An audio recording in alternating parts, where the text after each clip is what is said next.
ในป่าดงกว้างใหญ่ที่ห่างไกลผู้คนมีเฮือนน้อยๆหลังหนึ่งเป็นบ่อนอยู่อาศัยของท้าวกำพร้าผู้ทุกข์ยากย้อนพ่อแม่ตายปะแต่ยังน้อยๆแต่ละมือกำพร้าเลาะขอเข้าเฮือนนั้นเฮือนนี้บางคนอีดูตนก็ห่อเข้าให้บางคนก็เอาข้าวสารให้บางคนเห็นแล้วก็ไล่หนีเมื่อได้เข้าแล้วกำพร้าก็กลับเมือเฮือนในมื้อหนึ่งกำพร้าได้ออกไปซอกเลาะขอเข้าแต่เศร้าจนค่ำลาวก็ยังบ่ได้เข้าจักแม่จึงกลับเมือเฮือนด้วยความผิดหวัง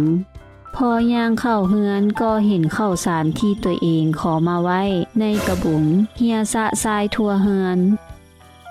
แมงอีหยังเด้มากินข้าวสารข่อยนี่น้อมื้อต่อมากำพร้าก็ออกไปขอข้าวตามปกติมื้อวานนี้แม่นหยังเด้มากินข้าวสารของข่อยต้องกลับไปเจาะเบิ่งว่าแม่นอีหยังกันแท้มากินข้าวสารของข่อยนี่บึดหนึ่งก็มีไก่ป่าตัวหนึ่งที่มีความงดงามแตกต่างจากไก่ป่าทั่วๆไปย่างออกมาจากพุ่มไม้เข้าไปในเฮือนของกำพร้าค่อยๆย่องเข้าไปในเฮือนเห็นไก่พวมกินข้าวในกระบุงด้วยความโมโหกำพร้าจึงจับเอาไก่แล้วเว้าว่าเจ้ามากินข้าวสารของข่อยเฮ็ดหยังข่อยสิฆ่าเจ้ากินกำพร้าถ้าเจ้าบ่ฆ่าข้อยสิมอบคนวิเศษของข้อยให้เจ้าเพื่อให้เจ้าปิ่นปัวคนเจ็บแล้วแลกเอาเขามากินเพียงแต่เจ้านบสาธุ3 เทื่อแล้วคนเจ็บก็จะเศร้าทันทีถ้าเป็นแบบนั้นข่อยบ่ฆ่าเจ้าก็ได้กำพร้ามื้ออื่นเฮาออกเดินทางไปปิ่นปัวคนเจ็บอยู่เมืองมิตุราชเนาะตกลงกำพร้ากับไก่ป่าได้พร้อมกันออกเดินทางแต่เช้าย่างบุกป่าฝ่าดงขึ้นภูลงห้วยคำบอนใดก็พากันนอนบอนนั้นในระหว่างที่ย่างผ่านห้วยน้ำกำพร้าได้เหยียบก้อนหินก้อนหนึ่งกิ้งออกในนั้นมีเงินคำอยู่เต็มหลุมกำพร้า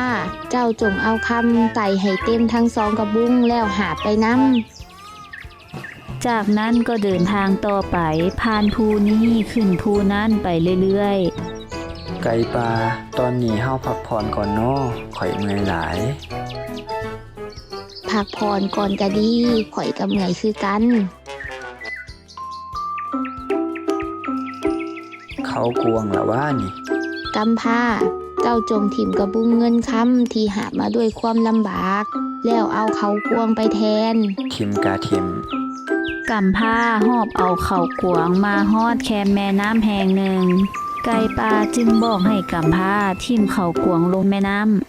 ำหลังจากนั้นไก่ป่าก็ได้พากำพร้าเดินทางตามแคมแม่น้ำสู่เมืองมิตุราชซึ่งว่าเมืองมิตุราชนี้แม่นเมืองที่พญาสีหราชเป็นผู้ปกครองพญาสีหราชมีพระธิดาที่งดงามองค์หนึ่งชื่อว่าสุมาลีนางสุมาลีได้ลงอาบน้ำในห้วยด้วยความเพลิดเพลิน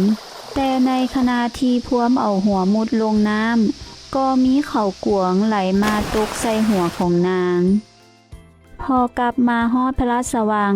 นางก็มีอาการเจ็บหัวตัวห้อนบ่เซาจักเทื่อ